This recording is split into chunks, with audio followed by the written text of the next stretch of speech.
أكملتي أنا أرتقبر لي درف زبان نقدر بهيو زماني ونريون سميونا يفتن تقرينا توقع هلا هذا سكت بليز أكسنت من أسيلم تأم حدا رز فرحه يا نقدي فقري زغن سبس زي أم بني مالتي سلام يا اللي باقي نساعدين بخلو ورجع نعيس أدي حفتي سبيتي كلهم تنايا سأنت ويزي مركب حدار كسبهم كقصلي خلو يقن يلي فغري رخيبة منيتي زي ايو نيرو كابخت زبيتي قصل قعزونا قصل بزعبا تاريخنا بزعبا مننتنا بزعبا وعلونا كوتاس كل نجر نحنا كم سماي ميديا كنقصلينا حبيبكمنا قصلو قعزوكم قصاليكم قصل من جميل قصل أب قصل تحسوا مدبنا كل جزء عللنا جواتنا نجاوتينا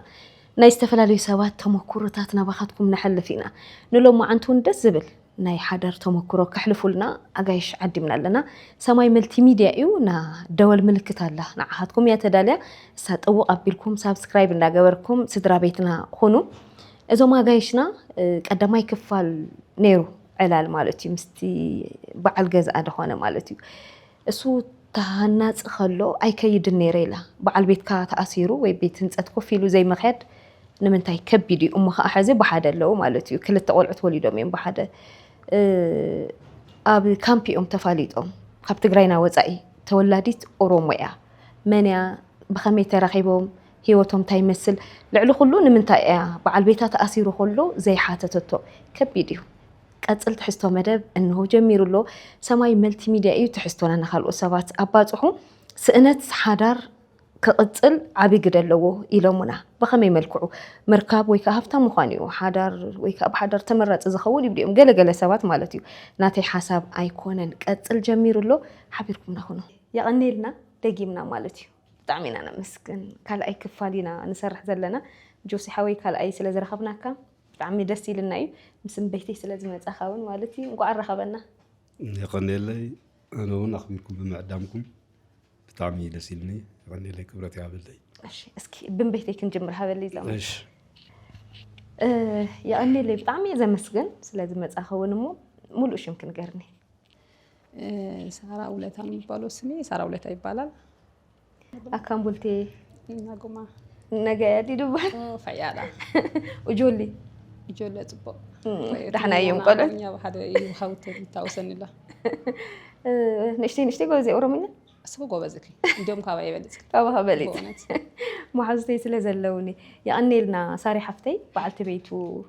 نجوسي أخي نجوسي حاونا أبز حلفك قدام ما يكفال نتملكتونا قريبنا نيرنا جوسي ماني زبلمو ناتو بعلت بيت كوينكي نافقريتو مكرخم كتوقعنا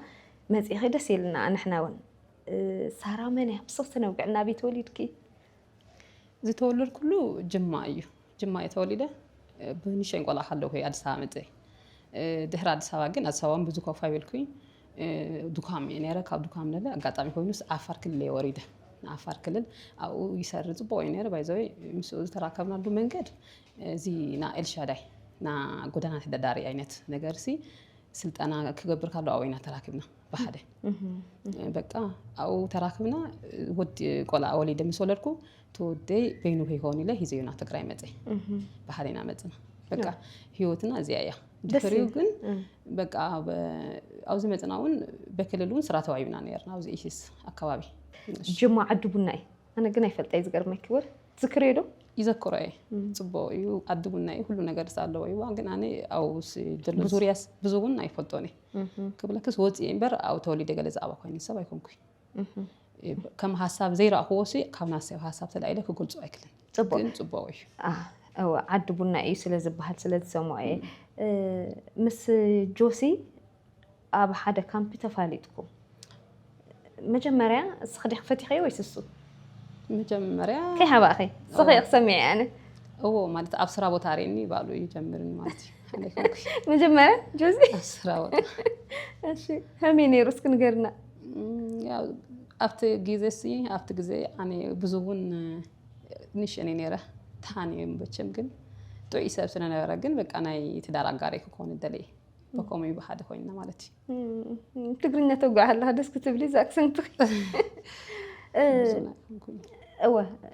ጆሲ ብመሓዙቱኒ መስከረሉ ብጣዕሚ ለባ ጦይ ሰቢ ዘመስከረውኒ نوعيون السخون مسؤول متخي بعد تبيتو خينكي مجمرة كميلون فقر حاتيتك كامبي ودو أو كامبي فكديو فقر مجمر هو بزون أي فكدي ميرو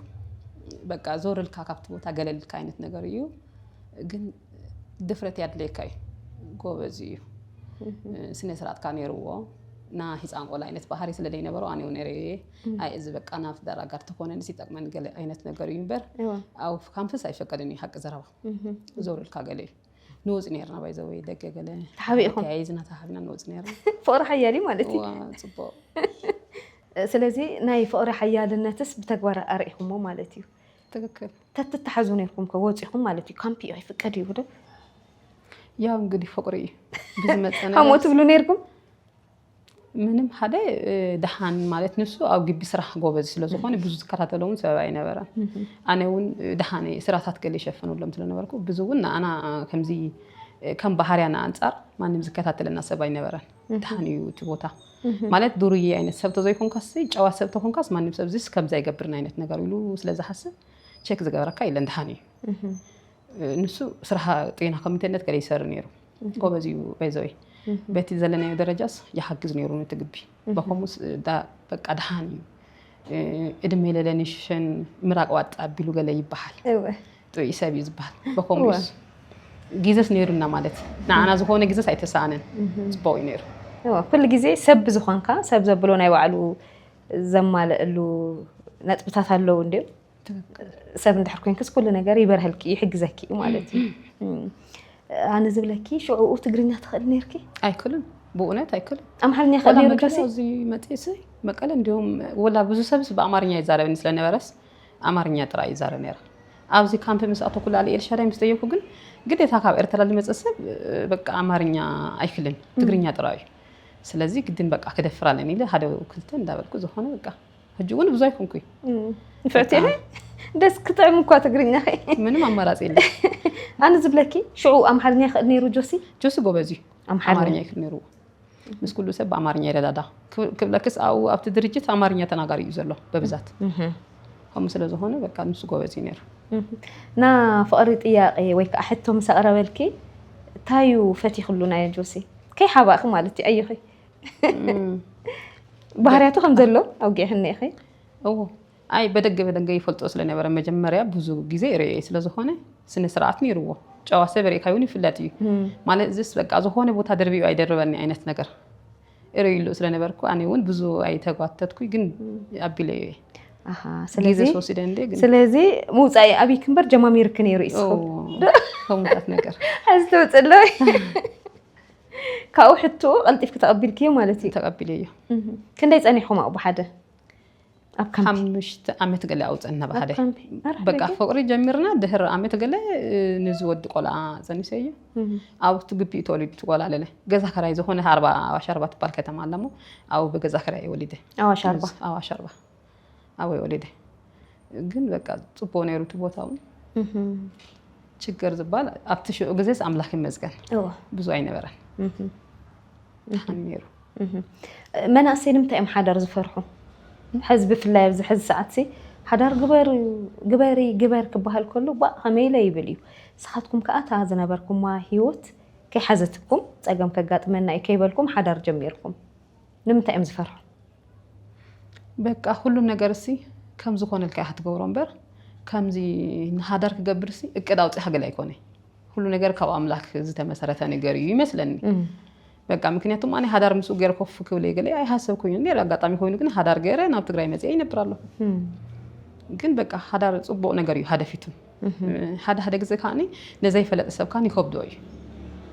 أبزي وش تزلوا مع أكل زلوا شكرتها سبع الكاري خيو جيزة هيب قالوا قال أنت حسب قالوس صبوا نجاري حدار صبوا ده تعمري صبوا ማለት እንተ ካልካዮ ከመይ ማለት ትክክለኛ ማለት እኔ ነጆሲ እንደህረ አሚንዮ በቃ በስነ ስርዓት አምናቱ እንደህረ እቅድ እንደህረ አለኩ ተሆነ ሁሉ ነገር ቀልል ግን በበይና ተሆና ግን ሐሳብና በምንም ታምር ከቢዲ ስለዚህ ክልተ ሰብስ ሓደ ክትከውን ኣለካ ሓደ ክትከውን ኣለካ ሓዳር ሓደራ እዩ ውን ይባሃል እዩ ንኣብነት ጆሲ ናት ሓደራ እዩ ስኽለ ና ጆሲ ማለት እዩ ናማንዲ ትክክል تذكري تأمنوا لي مالتي يأمنوا لي تذكري كاو نما ألقت ما تقول لكم همين يرد قيادو سكن قرني تسنابيتكم دي خمي تسنابيتنا أت درجت مجمرها بزو سواحت أتيوم نيرو بقى عصرت سلست عين حزب أتيني روسي بزيشو عصر سلست شح حزب هو هم عينتنا نيرنا أوكي كأوجن دخريو جن سلت إننا مسودانا جن تسلت أنا مستودة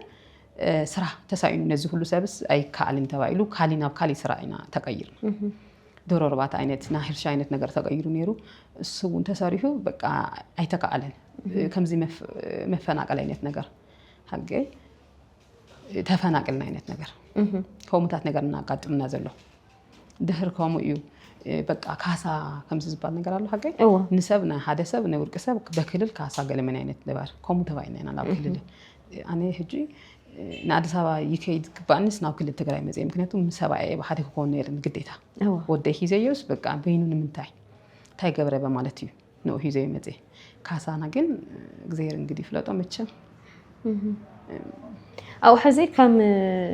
مالت كم ميليتري كم وتعدر لكم سلطينكم كم سيفيل كم سيفيل ناس كم سيفيل مويا مالت مويا يناسلتن تاي سلطينكم مويا اليوم مجمريا كم زي فابريكيشن فاور بزو عينت موياتات شوفير كل عينت موياتات نيرو بس شوفير يسلطين أنا فاور إلكتريك زرقات يسلطنا سلطنا دهتانا يسرع تسعين سلطنا ودنا أب سرعة تسمارو عينت شو سلطنا مسودنا سرعة نزو كله سبعة يأكل تبايلو كعندنا هرشة تغير هرشة زي دور رباطها قلتات يتغيروا دهر السون زي بمنتاي مخانو اوريدي بزون ابلكون رسيو ينبرنا كللو ميكدو زي تباله غزه سوق ابزو ايكونكو يرسيو يانس بقى كاسا يوهبو تبايننا انا بكلل ابلنايو تبتاتينو سب مالتي انا لاب تግራይ መጽ ትግራይ ክልሉን ተቀብሎም ናዩ እግዚአብሔር ያቦ በመጀመሪያ ጽቦ ከምዝ መጣና አቀባበል ገይሮምና ደህሪው ግን ተፈናቀለለ በዚሽ አፍት ጊዜ ናአና ዲዮም ካስተናግዱና ነኦም ዲዩ በዚህዎም ካው በማህበር ገይሮምና አዚ ያው መቀለ ዘለና በማህበር ገይሮም ፓርኪንግ ስራ ሂቦምና ነው እንዳሰራና ነርና ጽቦ ወይነና ነርና ብቻ ግን በገዛ ኸራይ ነርና እንዳተንቀሳቀስና ዳህር ጊዜ ኮሮና መጽኡ ሁሉ ነገር ፋፋይሉ ኮሮና አጋጥምና አብተ ኮሮና ጊዜ በቃ ተሸገርና ማለት ይስራህ ለለ መኪና ትኬት ይነሩ ሰብለለ ቅርሽ እንዳሳኒ መስለኒ ንክፋላቢና ካው በቃ ገዛ ኮፊል ያኔ እንደውም ስራት ሳይኖስ ንሱ ይሰር ነሩ አንድ ገዛ ኮፊል እዚ ጓላይ ዝጸነስኩላሻ አግዜ ነራ ገዛ ኮፉ ካብ ዝብል እንቀጠንሰለን እንበይ ተሐሲባ ይኮነቲ ሓዲው ናይ አምላክ ውሳኔ እዩ ዘይብር እዩ ዝሆን በራኒ ናይ አምላክ ይኮነ ግን በቃ ሳያብት ኮሮና ጊዜ ያጸኒ ሰና ኮፊለሲ ጊዜ ካብ ድሕልፍ ቆልዓይ ለይ ዕቢ ተባሂሉ ማለት ትክክል ጆሴ مس سارة ليلهم صحيح مجمرة أنا فقرة حتيت كيا مو تايا سلز فتخيو أيو مجمرة حتيت كيا الصخة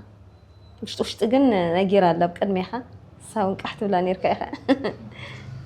وهانوكا كنت جالس أطبع على إنجليز أطون له أورد في تجزيتي قطع مخينو عبد أنا زنبركو أو أوبريتر نيره توسخون داسجا نتقابل التباين داسجات تزجاجون يرو أو نوع ختكم تباين نتي سلطان زنبر بملو حنتن داسجا غيرنا أقاقيمنا سلطان داسجا نخمرها كلا زون سلز نبر النايسجا نخمرها تبايلو أو كاب كونريل تسجايز بال كلا درلون كابوادد نتن داسجا سرحة مالتي كابودات مرز تبايلو دهان هون شيف كوكو جل مريسة ግን after ግብ ውሽቲ after ናይ ጽሬት ወካ after ናይ ካምፕ አምናይቴና ኮሚቴ እንዳለሁ ጽሬታ ሪአኒሬ በጣም ጎበዝ ጽሬት ተቋጣጠረን ሁሉ እንዳዘረ አብናይ ሰብ እንከን ከይርከብ ጽሬት ደል ኔራ أو ريانيري كريا خلوه ولا نفسها قرصة بوستشرا قال عينتها تعرف كريا خلوه مالتي نيش يانيرا من عجيك رأيها نفسها صبوينين عارف نزيات تزيكوينين ويتلو قبل كندي معلتي يفتن يغطرا أواش إشي نجنا نيال بلا تطفى تغخوين جود أما ترى شرحة بل صغا كابتن صراحة مريضك عم مسبلني ما يقدم بارج بقدميت له مريضك يا هو بارج بانيرا بارج يلقم مجمرة بدحري عن تنيرا قاليتي سلسته مريض ما نبغى كم تغربا غيرين أبتحتينا مسانا مسكونا بغربا نبغى بزع جزيرة كم كما تنيها أواش كيدون كوفي لنا حد جزء علينا أبو النبيت قريفات إني طلع إلى باجاج جرا أو خوفا بيلا بنخم عطرهم سكدت بس جنزيزة شعور مالتي كبد عريقنا قطعم خوينا إجزابير عادي تصبون دفعنا نسينا ساون كم زتريا سلام يا اللباق نساعدين بقولوا ورجع نعيس أدي حفتي سبيتي كلهم تنايا سلزي أزي زخران زفتوان كاوت زمان ملتك دخلت ركيا دسيل تاعي يو سعجيب حدا محمدتي إذا أقدم تطعيم كلا مالتيو سوات حاري حمل ميل كم مستوى الكاس تطعيم كاس تطعيم له مالت نتي من قدس كفيت اللي أوردي دحر بزعدان رغيبيا مالت فأرجنكم خون كله يطعم يزبها البحن ساب دحر ترخبو خون كاس تستمعروني خا جدا كدك مكالو دخيم كاترخبو خاني فريق ما جرشوا خا لك أنا زج لما يصير ما أردت زيادة إيه تبوي فورنا حتى فور عيدا عرفتي قصانتي كل سب مخاني بيتسب مخاني كلنا تفقر مسرقك ويا حجي أبسبوع زركب مالتي بستوسنا قلت كايا أخا دحرت أن إحنا نوقع لنا أبز حلفة ونمسخها أخا نوقع حلنا قلت مون قد إمكان نيركا كندينا كم تفتو حدر كه مالتيو حدر مالت قال سبات هيوتيو يبلو قال سبات حنت عد ممسراتي يبليو مخنياتو كل التسبات النيو قولعت تفريخا تهنصي خنتم قولعت عديو هاجريو يبليو مو ساخمي تقلت حدر هو حدر مالتكو نفسها مفلاتي حدار مالت من قد خامس تخخالي نقدن قول علوني حدار لني لك نبزي كون بوتاون ايتغيلن حدار تقمكاي نفس خعريكاي سب قبركاي الساس لزلا اخا خبوزح نغرات تعري كبوزح زي خمزيه ايكوني ساعات كمان غزازات ولا ساعات نعات كيف انه يوزاتو لذا حدار معيشي عبيه لكن أبيوتكم ما تبغوا عزونا فقري جزيكم قدم مولادكم زنابرن قال عم سولدكم من فل اللي يسكن قرن نعي كل ما عليه منهم أزين لا فتخوان لا فتخوان صغير مر تخفتي لي بلسون كم مجمع راس مسايس معريا لكن ديت فتوى تتبهر لكن ديت ناي لباي ناي لباي دسك نعها خا مالتي فقر حجي أقلالت أني أيو بعد بيتنا أبصراحة وإننا كلمة تخلنا لي أبدأ جنيرنا كلمة تخلنا تلقسلنا فقر له خمئة ساري أقلال صح فقرة جدا قال سلزوت أنا زي كونه بستفل علي نجارات قلت أنا ولا بونا في حد ولا زخونة نجار كم يتقلت لك فقرة ناي جدني أنا نجازا أكون كبت عس جناخي بس أخذ دوي لكوا نا بونا تكرار والفادر قال له نا إلى تصعك أخلا دسيز مكان كومي أخا ظهراون جزاء تريتيها كمتن لعلي زدنا غاني بسريتها سريتها جزات صراري كل جيرات كوفيلات صعك أخلا تدخل لها دس بلكها إنها نيش سيكوفت المحبرة وتتسجمي مستزعل القوي أطلب من ثلاثين لنبر درب سبعة عتير درب ربي برقد سواي سويت زبها النجاري لين قن نفعتيها بوخنا أري هو نفعتيها بزن بياخ لكن سواي سرح سرح سرح بويا درب سبعة يزبرقوا تخكلي ما جمراس صريت بتعمل نفعت سلازخونتي حاري خيادي ويس أي بتصريت نديو وانا صريتي تنعي متمتين أبا صريتي تصريت هون مسامسين هلا بكلمة هون عجز صريت الله زيادة نعي زبلني استنتقوا حدث تبو صراحة صراحة خطرية والله تبوي ده حرقن كسيلة وش خمسة بتتيريخها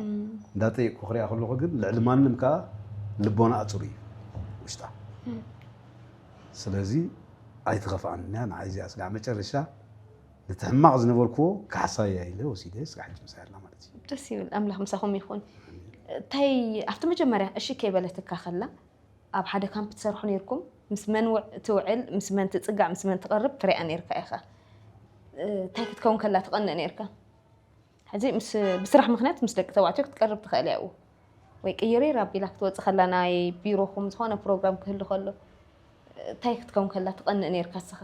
همي كتب الكلام مالتي أنا كوادا حني بتفطر ببهاريون أي تقولنا ببهاريسي أمنت علني ويكم زد خوني أو يكم زد بهار نجر أي حسبن جن كنا خي حسكوا أخلقه مزخون سكري أخلقه أنت زم سقدموني دون داركو جن سكوا أمو سقعتني من بار سكوا أمو أنا قطع مخينو هذه دي مساعدات جن بداريو تكيدنا تاون سلز فلتا كان يونا يثبتن زغن سبس زي أمبني مالتي أنا مسؤول وصله بزح من زي يقولون تقينوا أبو عرسا نايقدم خوني ليه زحس نابنت نفس خونه بوتا تجيش مو ولا ندا بيت سبك خونه خل ولو ما عالت ندحر وعيله رب شخه تبل زي ما انا قريتها مقداسي مقداس با حلواتا تاي قتيموا يزبل كامبر بزعبا ناي كاد المخان كل جزء بجمع يتحلوان ساونا يتحلوا كان بعبيب عند خون صغير من الترعي او يزعمل مالتي ناي مجمريا ودخوم مستولده اب كامب توليدو ماني شمو الله لينا يوناتان يوسف تاي تسمعك وا بتعمي تولد كلا بكار سز نبرت افت اوانتي كاوا شربا تصعيرا سغاب برجيت انتاي يبال نور برتا حكمنا بامبولانس حيزيا غيده زنبركو شعو فتنا مجمريا مولاده أنا زابير إنن فلتو محزاون نيرا حنتي لك وليدا سقاب ندات ساقيت كلا أنا بيت خرسيان قال ملا بس تبيله غيده 5 سجيده أيفلتن أبتشعوان جن زلمنا نورك عليه فلتو الناس بزيت جنوي قوي خان بيت خرسيان وسته أو خان كسجيد أو بتعشون أفتي بيت خرس أفتي حكمنا بيت خرسيان ليس كسن حكمنا أفتي حكمنا لك زابير إن دارك مستنا كان حاطط بله تزن قطمني زنقرك زلمه يا حواغو مالتي تحكي سلازي قباي خا تقول عيو واحد زونه تقولعون مستولد ارزي تحبيسه مالتي اش ساري قنا اخي طني حقي قنات منفس يبلي قمتات نجر ግን መቕናእሲ ና ፍትወት ምልክት ይኻ ይበሃል ድሕሪ ዘይቀንእ ኮይኖማ እንታይ እዩ ፍትወተይ ይብላ ኢን ሓደ ሓደ ደቂ ኣንስትዮ ትክክል እዩ ካብ ዓይነት ነገር አለው እንጂ ግን አነ እምነት አለኝ ቀንተሻታቂ በምንም ታምር የማልቀናበት ምክንያት አንድ ሰው ካየሁት ባህሪያቱን ካወቅኩት ያ ሰው ምን እንደሚያደርግ አውቃለሁ በሌላ መንገድ የሚጓዝ ከሆነ ግን ባህሪውን ስለሚያዩ ግን የዛኔ ልቀና እችላለሁ የሆነ ነገር ፊት ለፊት ላይ ካየሁበት እንጂ ዝም ብሎ ከቤት ወጥቶ ስለሄደና ይት እንደመደርስ ምናም ብያል ቀና ምን ለምን ባህሪውን አውቃለሁ ጠንቅቄ ስለማውቀው ምናልባት ሰው እኮ ይቀየራል ሁሉ ጊዜ እንደዛ ሆይና አይኖርማ ግን አንድ ቀን ደግሞ አንቺ ሁሉ ጊዜ በቃ በመቅናት እንደዚህ ነው ምናም የምትይ ሆነ ነገሮች ይበላሻሉ አይተሽ እንዳላየ ሰምተሽ እንዳልሰማ ዝም የምትይ ሆነ ግን ነገሮች በራሳቸው ጊዜ ያስተካክላሉ ያኔ ነው ማምነው ነው እንጂ ቀናት አለ አሁን ለምሳሌ ልብሱን ቀያይሮ ምናምን ሽርጉድ ካለ አይ ዛሬ ደግሞ ምን ሆኖ ነው ምናምን ትይና ነገር አለ ያ የተለመደ ነገር ነው አንድ ቀን እንኳን በእውነት ሳላስታውስም ማለት የኔ ባል ከስሬ ጠፍቶ ያቀም እንዴት እንደዛ ላለው የሆነ ለየት ያለ ባህሪ ቢያሳየኝ ኖሮ እውነትሽን ነው እንደዛ ነበር ግን ካለውበት ጊዜ ጀምሮ ከጎኔ ነው የነበረው አንድ ላይ ነው የምንውለው ስራምን አንድ ላይ ነበርን ተለያይተን አናውቅም አሁንም ቢሆን እዚህ ከመጣን ራሱ በኋላም እስር ቤት ሲሄድ ነው ከኔ ጋር የተለያየው እንጂ ተለያይተን አናውቅም በቃ ስራችን ሁኔታ አንድ ላይ ነበር አብረን ንግድ ስንሰራም እንደዛው የመንግስትም ሲሆን እንደዛው ነበር ከጎኔ ዞር ብሎ ያቀም አክቱም የሆነ ነገር አይችልም አላቀም ነኝ መጥፎ ባህሪ አላየውለትም ማለት እንደዚህ እንደ እግዚአብሔር ፍቃድ ሆኖ መጥፎ ነገር አላጋጠመኝም በዚህ ፈጣሪና መሰግናለሁ አሜን አሜን اما خل امحرنا تحاصيرن بتግርኛ ከወግዕ خلي يسخ بدلايكم من يلك تصوعيه بشمودي تصوعيه ويس በቃ ዮሴፍ ዝብላኒ ዮሴፍ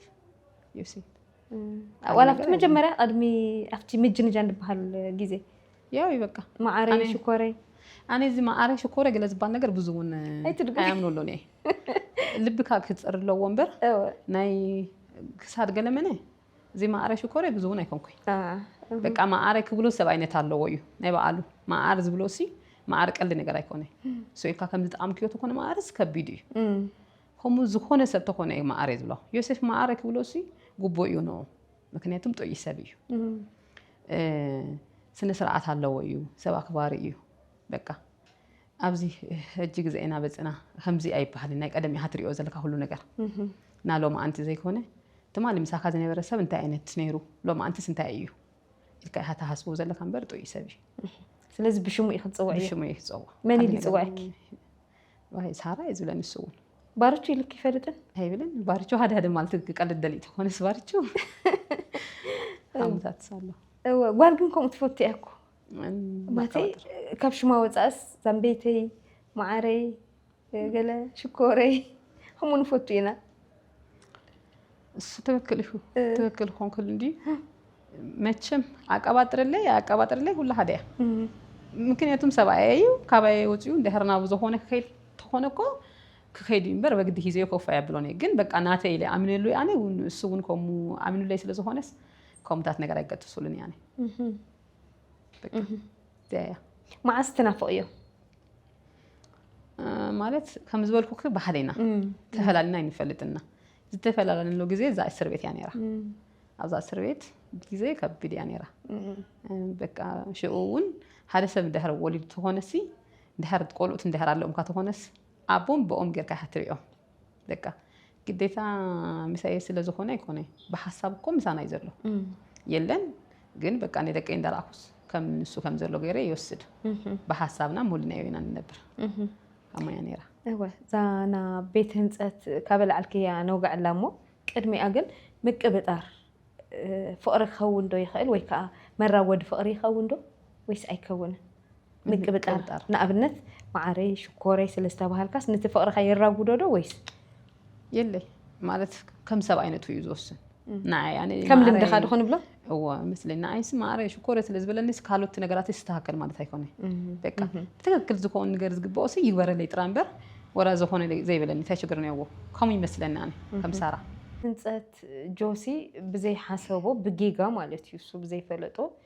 ያው ስራሕ ደላይ ስለዝኾነ ተፈጢሩ ቤት ህንጸት አትዩሞ ዛዝ ሰማዕ خላ አጋጣሚ ሳንገርኒ ካብ ገዛ በሰላም ወፊሩ ንስራሕ ግን ናብ ካሊ ኮይኑ ከመይ ነራ ዘጋጣሚ ማዕ ሰሚዕ ከመይ ነሩ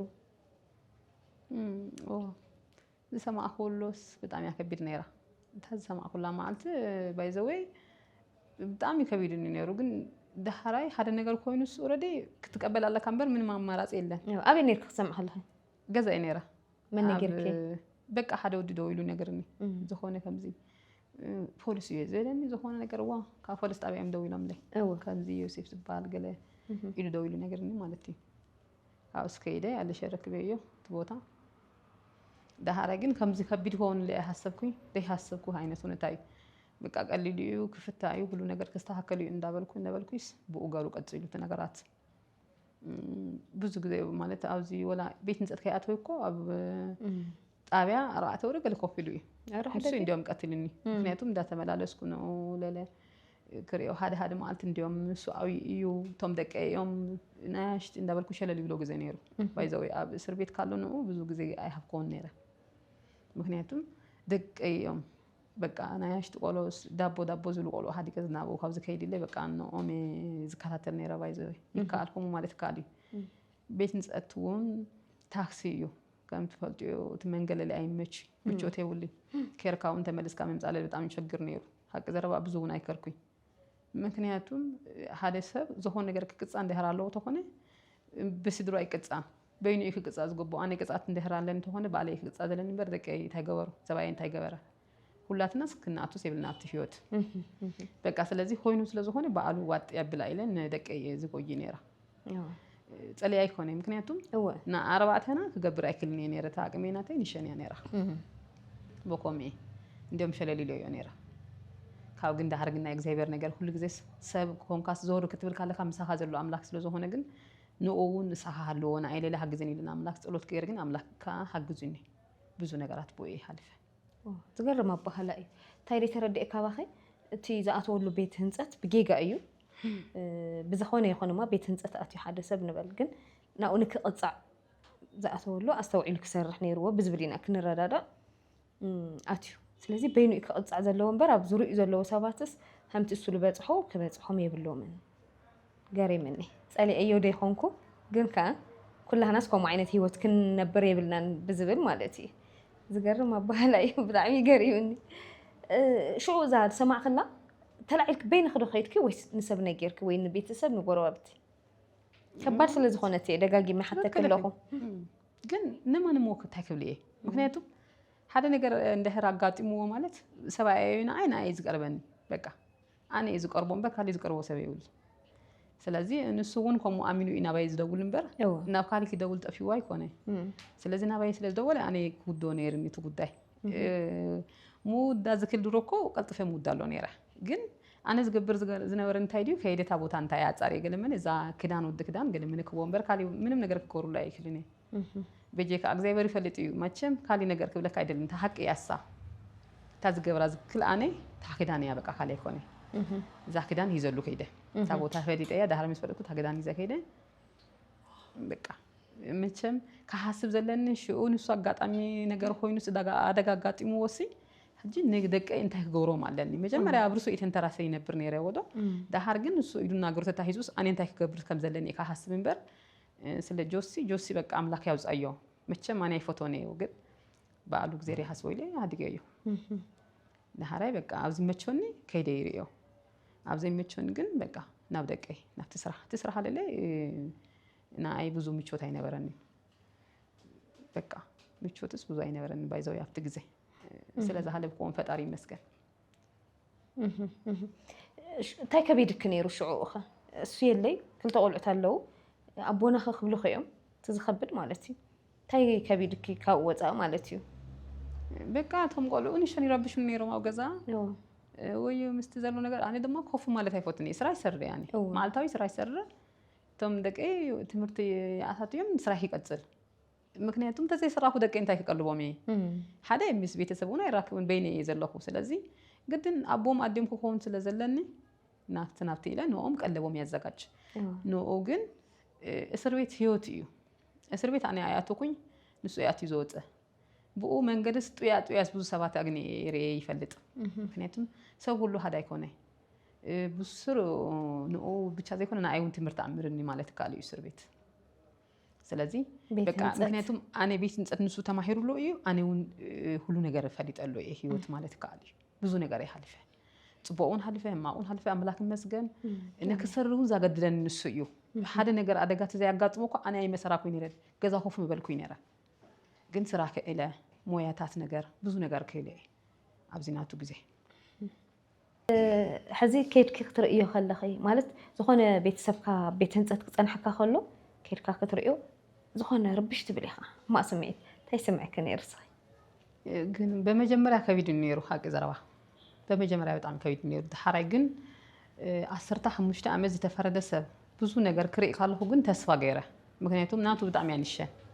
ሓደ ማልት ክርእዮ ኢለ ከይደ ቤት ህንፀት ሰበይቲ ቆላ ሓዝላ ደገጸኒ ሓትኒ ንዓም ስራእኮ ግን እንታይ አጋጥምክ ይገለ ምስበልኳ ሰብኣይ ታስሩ እስር ቤት ገሌላት ምስክንደ ያስ 12 ዓመት ተፈሪዱላት ንስ ተስፋ ቆሪፀ ማለት ኣነስ እግዚአብሔር አመስግነዮ እዩ ምክንያቱም 2 ዓመት እኳ ተፈሪዱሲ በጣም ይትግዘ ነው እዩ ታይ ክገብር ይብል ነራ ናታ ምስራእኮ ግን ጨቀላ ህፃና ይሓዝላ ነራ ና እንታይ ሙክስማ ኣነ እኳ ሰበይቲ ማለት ይካለ ምክንያቱም ና ጉልበት ስራ ይሰራ ሓደ ነገር ይገብር ሳግን ደቃቂ ነራ በጣም ያቀጣ ነራ ታይ ሙክ ትገብር ያይለ በጣም ሓዚነ ድህሪው ምስራእኮ ግን ፈጣሪ ይመስገን ምናልባት ነው እኮ ናይ ህይወት ታሪኩ መቀየር ቦታ ትኮን ትኽልያ ምናልባቱን እግዚአብሔር ዝበሎ ኮን ክዲድስ በቃ ሓድገዮ ካው ግን ጠይቀዩ መጀመሪያ ጥያቄ ጠይቀዩ ጠበቃታቱን ይለ ነራ እንዲያውም ዝኾነ ሰቡን አግኔ ነራ ሓግዘክውን ይለ ነሮ ሄኖክ ዝባል እንዲያውም ጦይ ሰብዩ ከም ዝበስልክ በሰብ አግኔ ሓደ ማልት ቆጽሪ አዛርበዩ ነራ ካውስ ዝኾነ ሰብ ነሩ ከም ዝበለሞ ጠበቃ ያድለይ ካድዩ ክጣበቃ ካገለ ጠይቀዩ ካውስ ግን አምኔ ይልኒ ስለዚህ አምኑ ተኮነ ንሱ አኔውን ከአምን ነርንያ ምንም ሞክ ገበር አይክልኒ ስለዚህ ጠንክር በቃ ይለ ሀድገዮ ማለት ድህሪው በቃ ጫካኝ ከሆነ ነርኒ ለምን ታይዲኮሙ ዝገበርኩዎ ነው እንደ ሀርተ ዘጨካንኩዎ ሓደ ግዜ 10 ግዜ አው እንደ ተመላለስኩ ከይተ ሆነስ ደቃይ ከጎድዩም በዚህ ምክንያቱም ገዛያ ዝሪኦም ሰብ ስለሌለ ግዴታ በቃ ዘለኒ ኃይል አሰባሰበ ነው ደቀ ይሆን ነርኒ ነው ግን ሸለልክ ብሎ ስለነበረኒ ግን አፍት ግዜ ግን እግዚአብሔር ሆይ ይቅር በለኒ ምክንያቱም ሰብ ናይ አቅሙ ይዝገብር ካሊ ነገር ዝገብር ስለዚህ ካልኩ ግን ንዮሴፍ ሸለል ይደዮ ናብ ደቀ ይዘሪ ማለት እዩ ስለዚህ ማዓልታዊ ስራ እንደህር ከስረት ሆነ ንጓአተ ምሽት 11 ሰዓት ይዞጽ አምንታይ አቅሚ ይዝሪዮ ቀዳሚያታ ማዓልቲ ዝከደለ ቀዳሙ ነረ በቃ ሀደ ግዜ በቃ ዝዚታት ነሩ ብዙ ጊዜውን እግዚአብሔር ይመስገን ታስራ ስጋብ ዘላ አኔ ችግር ዛጋጥመኝ ነገር የለም ፈጣሪ ይመስገን በቃ درف انقدي تتبلك نايمن درف ما انقدك درفي خونكي لك نايمن درف ما انقدك نجوسي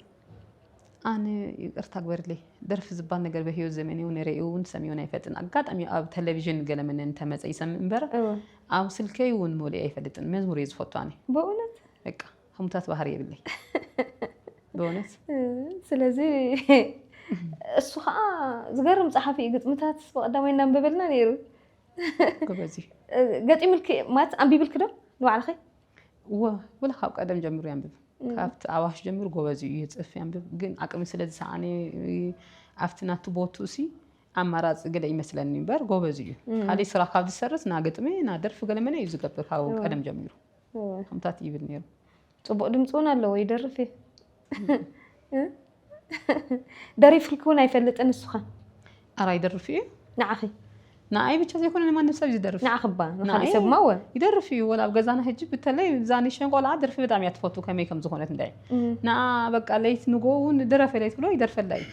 ናይውን ነቱ ወደይውን ይደርፍ ጽቡቅ ንሰብ ሓዳራት ታይ ምኽር ትሕልፊ ካብ ናታትኩም ተመክሮ ታይ ክወስዱለዎም ረኺብካ ጥራሕ ይኮነን ሓዳር ዘምራሕ ሲኢንካውን ታይ ተመክሮ ትሕልፍል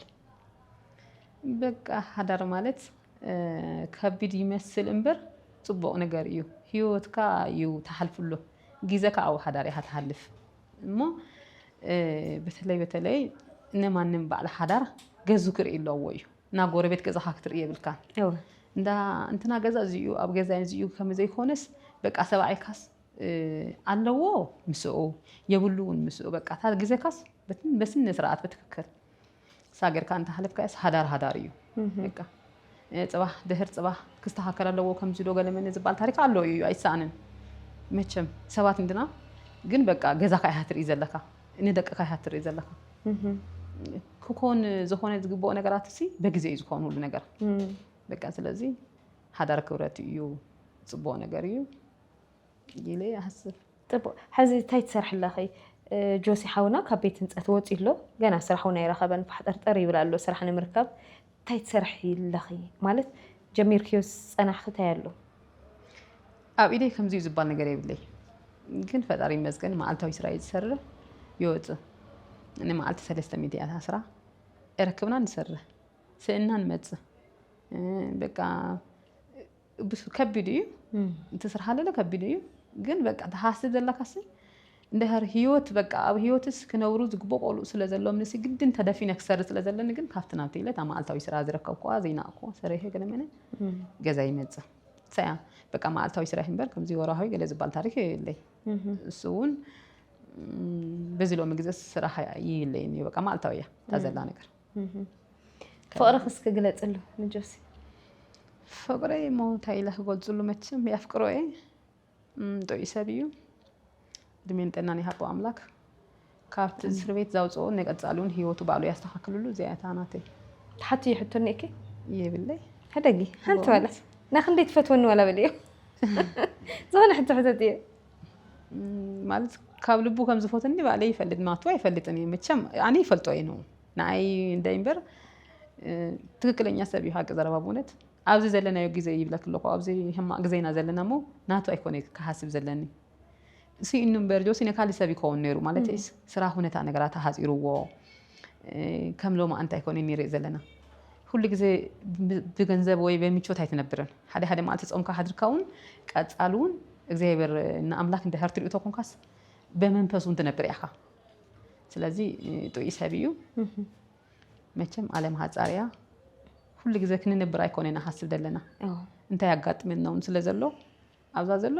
ጤና ስለ ዝሃበና መድያን ልንመስግን ንኦ ጤና ይሃቦ ኣሜን ስለዚ ታይሙ ሕቶስ የብልክን ሕቶ ነገር የብለይ ዋላ ኣብቲ ቀዳማይ ክፋል ኣዕሊድናዮ እንዴና ኣብ ቤት ህንፀት ዝነበረካ ምስ ሳሬ ምስ ደቅኻ ኣብ ቅድሚኣ ማለት እዩ ስምዒትካ ክተውግዕኒ ደሊ ከመይ ይመስል ነይሩ ስምዒትካ ናፍቆት ዶ ነይርካ ወይስ እንታይ ኣብ ቤት ህንፀት ከለኹ ከምተን ላዕሊ እምበር መቸም ኣብ ፀበባ ኮንካ ኣብ ፀልማት ኮንካስ እንደቅኻ ሳኽት መፅእ ከላ ከማን ኣነ ክዛረባ ከለኹስ ዓይነይስ ማይ ይድመልእ ግድን ኣዝዩ ከቢድ ናፍቆት ነይሩ ናይ ደቀይ ወላ ሰበይተይ እዚ ግድን ምንም ዘጠያየቁን ኣይኮነን ንፍዕቲኣ ሳራ ማለት እዩ በኣየ በኣኻ ከመይ ትገልፃ ምክንያቱ ቆልዑት ሒዛ ታዝበለተ ሓሳብ ሰሚዕኻ ኢኻ ኣብ ቅድሚኣ ብዙሕ ግዜ ኣይመላለስን ነይረ ዳርጋ ኣይሪኦን ነይረ እሞ ግን ዘይረኣኹሉ ምክንያት በዓል ቤተይ እዩ ይፈትዎ እየ ግን ምክንያት ስለ ዝነበረኒ እዩ ኣብኡ ኣትዩሎ ኩላህና ከምኡ ዓይነት ሂወት ክህልወና ስለ ዘይብሉ ሓሳባት ትድግፎ ብጣዕሚ ንምንታይ መሲልክ ኣነ ፈልጥ እየ ዘይምምፃኣ እውን ንዓይ የደስተኒ ነይሩ ንምንታይ እቶም ቆልዑት እንታይ ይኾኑ ኣለዉ ወይ እንታይ ይበልዑ ወይ ከንታይ ትኾን ኣላ እንታይ ገዲፈላ ዝብል ኣዝዩ ዝርብሸኒ ነገራት ስለ ዝነበረ ናይ መዓልታዊ ስራሕ እናሰርሐት መፅያ ክትሪአኒ ከላ ከማ ነብሳ ተጎዲኣ ክሪኣ ከለኹ ዝስማዓኒ ነበረ ባዕሉ ይፈልጦ ግን ድርብያ ዝበልክዋ ኣነ ብፀበባ እንዳሃለኹ ንደቀይ ኣየጥሜቶምን ብዝከኣላ መጠን ማንም ሓጋዝ ዘይብላ ናተይ ፋሚሊ እውን ኣይሓገዝዋን ካብ ዝገርመኪ ማንም ቁልዒ ከይበላ ባዕላ ብስፍራ ንደቃ ብዝምብፅሓ ኣዝየ ዝገርመኒ ማለት እዩ ካብኡ ካብ ዝገርመኒ ከማን ሽዑ እዋናት ኮይኑ ብቲ ሰዓት ትፅሓፍ ኩላ ኣላ ትፅሓፍ ኩላ ኣላ ኣብዚኣ ኣላ ምስቲ እዋናት ዝኾነት በቃ ኣብ ደፍተሪ ኣስፍር ንፉዕ ምስቲ እዋናት ዝነበረ ካብቲ ተጨነቅኮ ትይቕኒ ዘለኸ ካብኡ ዝመንጨወይ ማለት እዩ ፅንዒ ፅብቕተይ ዝብል ኣዳምፅ ኣጆኺ ፅንዒ ፅብቕተይ ዝተኸበርኪ በዓልቲ ቤተይ ከመይ ኣለዎኸ ቆልዑተይ ካብ ዝገርመኒ ፅንዓትኪ ካብ ልበይ እየ ዝቆርዓልኪ ዘይስልችወን እወ የእጋርኪ ተስፋ ከይትቆርፂ ክኸፍለን እየ ውዕለትኪ ብልብየ ዘፍቅረኪ በዓል ቤትኪ ብጣዕሚ እየ ዘድንቖም ፅንዓትኪ ብናፍቆት ደቀይን በዓልቲ ቤተይን ግን ወትሪ እየ ዝበኪ ራህዋ ንሪኤሉ ኣብ ቀረባ እዩ ተስፋና ክወፅእ እየ ክንራኸብ ኢና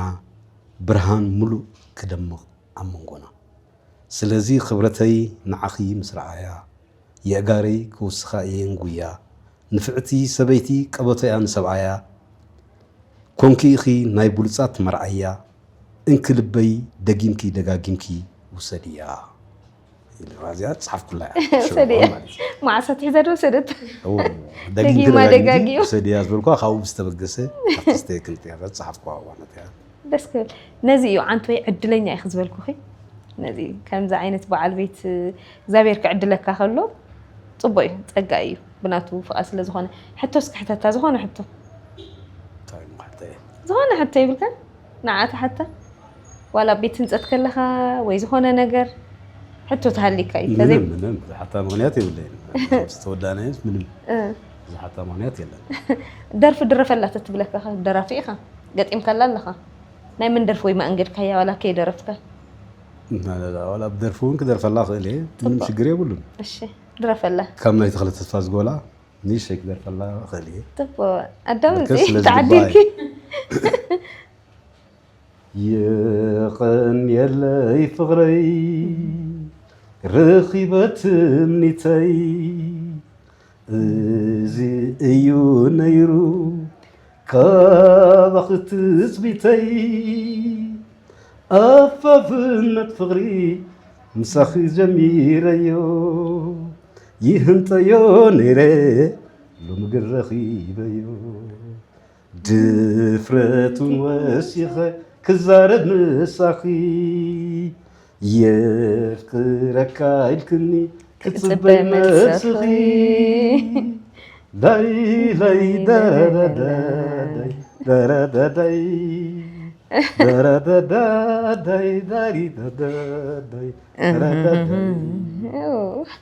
ደስ ይብል ያኔና ይትዝሊ ቡን የሽልማት ካብ ገዛምሽ ናይዛ ዝደረፍ ጆሲ ሓወይ ኣብ ሓዳርኩም ኩሉ ግዜ ዕውትነት ፅቡቅ ነገር ንሕና ከም ሰማይ መልቲ ሚድያ ንምነየልኩም ትደልዮ ብርኪ በፂሕኻ ሳሪ እውን ኣብ ጎንኻ ኮይና ማለት እዩ ኣብ ፅቡቅ ቦታ ክትበፅሑ ትምኒትና እሞ ንሰብ ሓዳራት ብፍላይ ሓዳር ንዝጅምሩ ካባኻትኩም እንታይ ክረኽቡ እንታይ ክወስዱ ኣለዎም ትብል ማለት ሰብ ሓዳር ዓብዪ ምትእማን እዩ ተኣማሚንካ ተኸኢልካ ኣብ ሕማቕን ፅቡቕን ተሓውኹን ከሎ ስኻማይ ኮንካ ተኸኢልካ ክትከይድ እዩ ዝምረፅ ኢለ ዝኣምን ብዝኾነ ኩሉ ናይ እግዚኣብሔር እዩ እግዚኣብሔር ተወዲኦ ተኸባቢርካ ምኻድ ኢለ ዝኣምን ስእነት ወይ ዘይምርካብ ሓዳር ከሰጉም ከቐፅል ይኽእል ዶ ስእነት ወይ ዘይምርካብ ሓዳር ዘፍርስ ኢለ ኣይኣምንን ማለት ፅባሕ ትረክብ ትኽእል ኢኻ ኣጋጣሚ ኮይኑ ሕጂ ኣነስ እንተደኣ ተሳኺዕለይ እዚ ዝገብሮ ዘለኹ እውን ዓቕሚ ስለ ዝሰኣንኩ እምበር ናይ ምስራሕ ወይ ናይ ምድራፍ ዓቕሚ ስኢነ ኣይኮንኩን ወይ ናይ ምክትማል ዓቕሚ ስኢነ ኣይኮንኩን ግን መታዓቢተይ ፈተውተይ ኣጋጣሚ ኮይኑ እውን በዚ ዝረኣይዎ ነዚ ድጋፍ እንተተገይሩለይ ብዝበለፀ ፅቡቅ መንገዲ ክበፅሐ ወይ ዓወት ክበፅሐ ኢለ ስለ ዝኣምን ንሓዳር ዕንቅፋት ኣይከውንኒ ምስኣን ኣብ ቅድሚና ከዓ ብርሃን ስለ ዘሎ ንዕኡ ምስተውዓለ የግዲ በዓልቲ ቤት ኣደ እያ